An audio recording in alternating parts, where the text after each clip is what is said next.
हम अपनी जान के दुश्मन को अपनी जान कहते हैं। हम अपनी जान के दुश्मन को अपनी जान कहते हैं। मोहब्बत की इसी मिट्टी को हिंदुस्तान कहते हैं, हिंदुस्तान कहते हैं।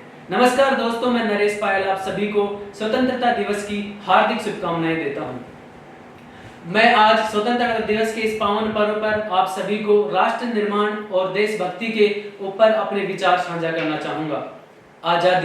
आजादी का असली मतलब वो ही समझ सकता है जिसने कभी गुलामी की हो। हम सौभाग्यशाली हैं कि हमने स्वतंत्र भारत में जन्म लिया। यूं तो आजादी की लौ 1857 में ही जल चुकी थी, जो मसाल बनकर 1947 में हमें आजाद कराई।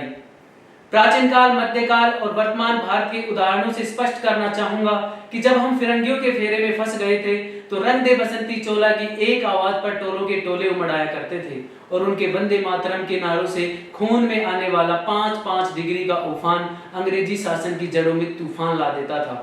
लोग मर जाते थे, मिट जाते थे, फांसी चढ़ जाते थे, तो भी अपनी देशभक्ति साबित कर रहे होते थे, क्योंकि ये उस वक्त की देशभक्ति की कसौटी थी।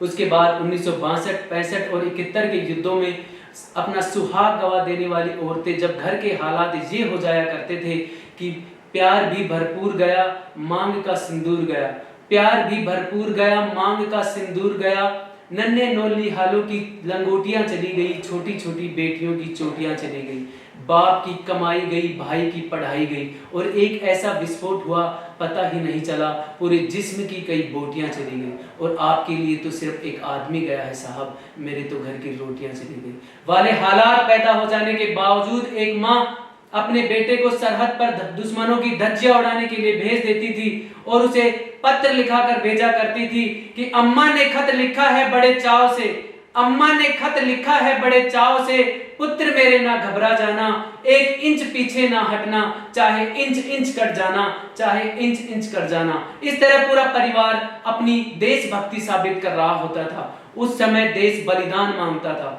उस समय देश लड़ जाने को, मर जाने को, मिट जाने को, फांसी चढ़ जाने को कहता था, लेकिन आज देश लड़ जाने को नहीं कहता।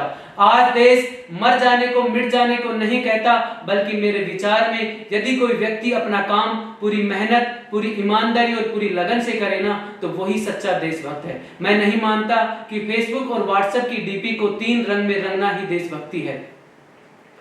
और आप कहेंगे कि साल में 2 बार तिरंगा हाथ में ले लेना देशभक्ति है, तो मैं पूछना चाहूंगा कि फुटपाथ पर रहने वाला वो बच्चा जो नंगे पांव में हाथ में तिरंगा लेकर तिरंगा बेच रहा होता है, तो क्या आप उसे उसकी देशभक्ति कहेंगे? नहीं, ये उसकी देशभक्ति नहीं, बल्कि उसके पेट के भूख की शक्ति है जो उसे ऐसा करने पर मजबूर करती है। क्योंकि न मस्जिद को जानते हैं, ना शिवालय को जानते हैं, न मस्जिद को जानते हैं, ना शिवालय को जानते हैं। जो पेट के भूखे होते हैं ना, वो सिर्फ भोजन के निवालों को जानते हैं। अपने परिवार, अपने समाज, अपने देश के प्रति समर्पण के भाव है सच्ची देशभक्ति। और हर देशद्रोही के जीवन में आने वाला तूफान है सच्ची देशभक्ति, ताकि हर देशद्रोही ये समझ सके कि अगर तू परिंदा है तो ये आसमान तेरा है, अगर तू दरिंदा है तो ये शमशान तेरा है। भाईचारे से रहना है तो रहे इस धरती पर, वरना ये कब्र भी तेरी है और ये कब्रिस्तान तेरा है, ये कब्रिस्तान तेरा है।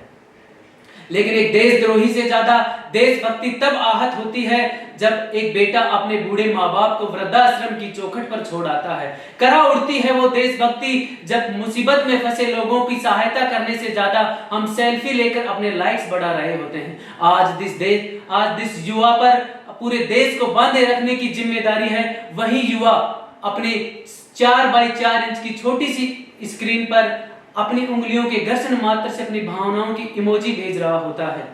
4 बोतल वोदका, काम मेरा रोज का, अरे भारत का भविष्य तबाह कर रखा है। हम एक ऐसे समाज में जीते हैं जहां पत्थर की मूरत को लगते हैं 56 भोग और भूखे नंगे तड़पते सो जाते हैं लोग, भूखे नंगे तड़पते सो जाते हैं लोग। मजदूर को मजदूर समझिए, मजबूर नहीं। गरीब को दान काम दीजिए, दान नहीं। और अगर दान देने के इच्छुक है तो जीते जी रक्त दान दीजिए और मरने के बाद अंग दान देकर किसी मरते हुए को जीवन दान दीजिए। यही सच्चा देश प्रेम और यही सच्चा राष्ट्र प्रेम है।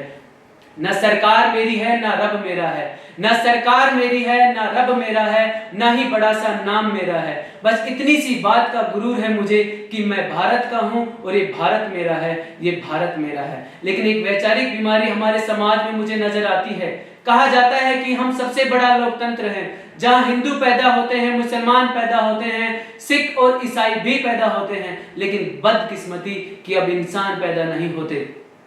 और मेरे विचारों में न हिंदू की जरूरत है, न मुसलमान की जरूरत है, न हिंदू की जरूरत है, न मुसलमान की जरूरत है। राष्ट्र निर्माण के लिए केवल अच्छे इंसान की जरूरत है, केवल अच्छे इंसान की जरूरत है। एक शैक्षिक बीमारी भी मुझे अपने समाज में नजर आती है, और बड़े ही आश्चर्य की बात है कि जिस देश ने नालंदा और तक्षशिला देकर विश्वदायी शिक्षा की बुनियाद रखी, आज विश्व के 100 सर्वश्रेष्ठ विश्वविद्यालयों में हमारा एक भी विश्वविद्यालय खड़ा नहीं हो पाता। जहां देश में एक और आईआईटी और आईआईएम जैसे शिक्षण संस्थान है, वहीं दूसरी ओर इस देश के गरीब को बेरोजगारी की जमात में खड़ा करने के लिए उसे सर्व शिक्षा अभियान का झुंझुना पकड़ा दिया जाता है। हमारे देश का युवा जब तक मंदिरों में जाकर नारियल फोड़ फोड़ के भगवान को रिश्वत लगाता रहेगा, हमारे देश का शिक्षित वर्ग ही बिल्ली के रास्ता काट जाने पर खड़े हो जाना, अपनी जाति अपने धर्म को ऊंचा समझना और दूसरे की जाति धर्म को की अवहेलना करता रहेगा, तब तक हमारा राष्ट्र निर्माण संभव नहीं होगा। हमारा राष्ट्र निर्माण तब संभव होगा जब हम जातिगत आरक्षण की नहीं बल्कि सामाजिक सशक्तिकरण की बात करेंगे। हमारा राष्ट्र निर्माण तब संभव होगा जब हम महिलाओं की पूजा नहीं उनकी इज्जत करेंगे। हमारा राष्ट्र निर्माण असल मायने में तब संभव होगा जब हमारे गरीब का बच्चा मध्याह्न भोजन के लिए नहीं बल्कि ज्ञानार्जन के लिए सरकारी विद्यालय की चौखट पर कदम रखेगा। हमारा राष्ट्र निर्माण तब संभव होगा जब स्वच्छता अभियान में केवल सरकार नहीं बल्कि सड़क पर चलने वाला हर एक नागरिक हाथ बटाएगा, स्वच्छ भारत स्वस्थ भारत को दिल से अपनाएगा। हमारा राष्ट्र निर्माण तब तक संभव नहीं होगा जब तक हमारे देश के नागरिक का नैतिक रूप से संकीर्ण, चारित्रिक रूप से भ्रष्ट, मानसिक रूप से दिवालिया, राजनीतिक रूप से गंदा, धार्मिक रूप से अंधा, स्वैच्छिक मान्य मूल्यों के आंकड़ों में छिन्न भिन्न में अखंड भारत को खंड खंड करता रहेगा, तब तक हमारा राष्ट्र निर्माण संभव नहीं होगा।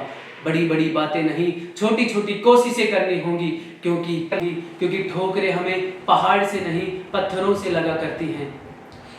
मैं सैल्यूट करना चाहूंगा हमारी सरहद पर हमारी रक्षा के लिए खड़े हर उस जवान को, इस देश की पुलिस प्रशासन और किसान को, और इस देश के हर उस नागरिक को जो अपना काम पूरी ईमानदारी, पूरी मेहनत और लगन से करते हैं, क्योंकि इनके बिना राष्ट्र निर्माण की कल्पना करना भी असंभव सा लगता है। आज मैं भारत का बेटा पूरी जिम्मेदारी से कहता हूं कि हमारा राष्ट्र निर्माण तब तक संभव नहीं होगा जब तक कि आप, मैं और हम सब मिलकर काम नहीं करेंगे, क्योंकि हमारे देश की जिम्मेदारी नहीं है हमें आगे ले जाने की, बल्कि हमारी जिम्मेदारी है अपने राष्ट्र, अपने वतन, अपने देश को आगे ले जाने की। अंत में यही कहना चाहूंगा कि मेरा हिंदुस्तान महान था, महान है, महान रहेगा।